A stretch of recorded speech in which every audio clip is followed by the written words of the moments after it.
সুপ্রিয় দর্শক, রাজধানী কাকরাইলে যাত্রা শুরু করলো 5 তারকা হোটেল গ্র্যান্ড প্যালেস ঢাকা। এই মুহূর্তে সেখানে চলছে বর্ণাঢ্য উদ্বোধনী আয়োজন। আমরা আবারও সংযুক্ত হচ্ছি আমাদের সরাসরি সম্প্রচারে।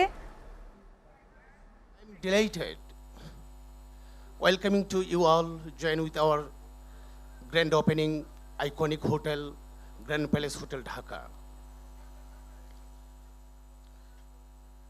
We are committed offering guests with our luxury accommodations, coffee shop, all the dining restaurant, fine dining restaurant, gym, bar, spa, steam sauna, swimming pool, and 24 hours exceptional room service. Every details has been carefully crafted, and comfort, elegance make sure for the guest. Our team really ready to cooperation, collaboration for our local community,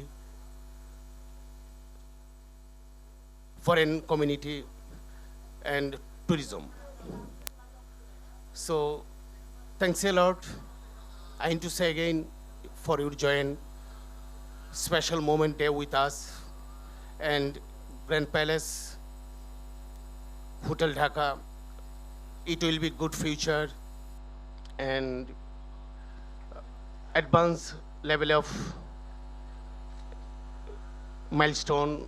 It will be surrounding tourism sector. So thanks a lot. Thank you again and see you again. Thank you.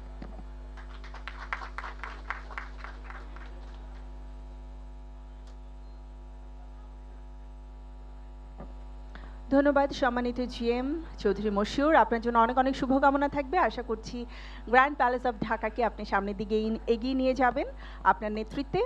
আমরা আমাদের পরবর্তী বক্তাকে আমন্ত্রণ জানাবো। আমরা শুভেচ্ছা বক্তব্য শুনবো আমাদের বিশেষ অতিথি M A Khan Belal, chairman সম্রাট গ্রুপ এবং chairman executive committee mercantile bank PLC. স্যারের জন্য একটা করতালি হয়ে যাক প্লিজ। বিসমিল্লাহির রহমানির রহিম। আসসালামু আলাইকুম রহমতুল্লাহ বারাকাতু। সালাউদ্দিন ভাই আমার খুব ঘনিষ্ঠ একজন বন্ধু। ওনার এই সেবামূলক প্রতিষ্ঠানের মাধ্যমেই সারা বাংলাদেশের মানুষকে সেবা দিয়ে যাচ্ছেন। ওনার হোটেলও একটা সেবামূলক প্রতিষ্ঠান। উনি দুইটাই ইতিমধ্যে দিয়েছেন, রংপুর এবং সিলেটের, সেখানের মানুষ সেবা পাচ্ছে। ঢাকাতে উনি আরেকটা হোটেল উদ্বোধন করতে যাচ্ছেন। ইনশাল্লাহ এটা অনেক ভালো করবেন, এটা আমার প্রত্যাশা। উনি একজন ভালো মানুষ, ভালো চিন্তার মানুষ এবং সফল মানুষ। উনি আমাদের একজন নক্ষত্র এবং আইডল। আমরা ওনার কথা সবসময় বলি, ভালো মানুষের উত্থান এবং ওনার উন্নতি এভাবেই হয়। উনি আল্লাহর রহমতে ভালো করতেছেন এবং আগামী